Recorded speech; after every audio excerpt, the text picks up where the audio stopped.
আসসালামু আলাইকুম দর্শক মণ্ডলী, অবশেষে কিন্তু ডিবি কার্যালয় থেকে সেই ৬ সমন্বয়ক বৈষম্য বিরোধী ছাত্র আন্দোলনের ৬ সমন্বয়ক কিন্তু আহ, ডিবি কার্যালয় থেকে ছাড়া পেয়েছে এবং তারা কিন্তু নিজ নিজ বাসায় ইতিমধ্যে পৌঁছে গেছে। দর্শক মণ্ডলী, আজকের ভিডিওটি অত্যন্ত গুরুত্বপূর্ণ হতে যাচ্ছে। এখানে যে বিষয়টি নিয়ে কথা বলতে হবে সেটি হলো যে ডিবি কার্যালয় থেকে তারা কি ছাড়া পেয়েছে নাকি ছাড়তে বাধ্য হয়েছে। তাছাড়া তারা ছাড়া পাওয়ার পর এখন পর্যন্ত কিছু বলেছে কিনা সেই বিষয়গুলো কিন্তু আপনাদের সামনে প্রতিটি বিষয় আপনাদের সামনে তুলে ধরা হবে। তো দৈনিক ইত্তেফাক থেকে আমি আপনাদের প্রথমে রিপোর্টটি পড়ে শোনাচ্ছি। এখানে বলা হচ্ছে যে ৬ সমন্বয়ককে পরিবারের কাছে হস্তান্তর করলো ডিবি।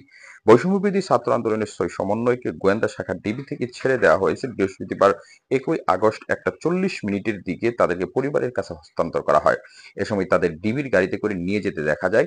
এর আগে সকালের দিকে আটক সমন্বয়কদের পরিবারের লোকজনকে ডিবি কার্যালয়ে ডাকা হয়। ৬ সমন্বয়ক হলেন মোহাম্মদ নাহিদ ইসলাম, মোহাম্মদ সার্জিস আলম, হাসনাত আবদুল্লাহ, মোহাম্মদ আবু বাকের মজুমদার, আসিফ মাহমুদ ও নুসরাত তাবাসসুম।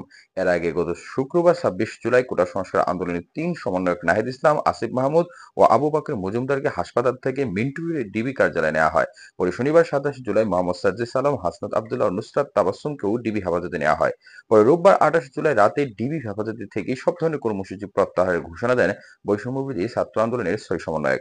তাদের সই করা লিখিত বার্তায় বলা হয়, কোটা সংস্কার আন্দোলন দর্শক মণ্ডলী, আপনারা সেই বার্তাটি এর আগেও দেখেছিলেন। এখন আমরা মূল পয়েন্টে চলে আসি। মূল পয়েন্ট হলো এটা যে ডিবি কার্যালয়ে তাদেরকে যে নিয়ে যাওয়া হয়েছিল তারপর থেকে কিন্তু সামাজিক যোগাযোগ মাধ্যম থেকে শুরু করে দেশ বিদেশের সমালোচনা শুরু হয় এবং এই ঘটনার পরিপ্রেক্ষিতে কিন্তু ডিবি প্রধান হারুনুর রশিদকে বদলিও করা হয়েছে। সেটাও কিন্তু আপনারা গতকাল রাতে সামাজিক যোগাযোগ মাধ্যমে এবং মূলধারার গণমাধ্যমের মাধ্যমে ইতিমধ্যে জেনে গেছেন। তবে এখানে মূল বিষয় ছিল যে হাইকোর্টে যখন ডিবি প্রধান হারুনের এই জাতির সাথে মশকরা কথাটা উঠে এসেছে যে ডিবি কার্যালয়ে নিয়ে গিয়ে তাদেরকে হোটেলে মানে ডিবি প্রধান হারুনের ভাতের হোটেলে খাওয়ানো হয় এবং সেই ভিডিওগুলো ছবিগুলো সামাজিক যোগাযোগ মাধ্যমে একেবারে ছড়িয়ে দেওয়া হয়। এই বিষয়টি নিয়ে কিন্তু জাতির সাথে মশকরা করতে নিষেধ করে হাইকোর্ট এবং পরবর্তীতে কিন্তু ডিবি প্রধান হারুন বদলি করা হয় ১৪ দলের এক বিশেষ সভায় এবং পরবর্তীতে আজকে আপনারা জানেন যে মঞ্জুর আল মতিন নামে একজন সংবাদ উপস্থাপক চ্যানেল 24 এর তিনি এবং একজন আইনজীবী তিনি কিন্তু হাইকোর্টে এই ৬ সমন্বয়ককে ছেড়ে দেয়া এবং টিআইবির পক্ষ থেকে যে বিশেষ নাগরিক বাংলাদেশের যারা রয়েছে তারাও কিন্তু একটা আলটিমেটাম দিয়েছিল ২৪ ঘন্টার মধ্যে যেন এই ৬ সমন্বয়ককে ছেড়ে দেওয়া হয়, তা না হলে তারা কিন্তু ডিবি কার্যালয়ে ঘেরাও করার মতো একটা কর্মসূচি ঘোষণা করে। সবকিছু মিলে কিন্তু একটা চাপ হয়তোবা তারা পেয়েছে এবং সেই চাপের ফলশ্রুতিতেই কিন্তু দ্রুত সময়ের মধ্যে আজকে বেলা ১:৪০ তাদেরকে মাইক্রো বাসে করে তাদের পরিবারের কাছে হস্তান্তর করা হয়েছে।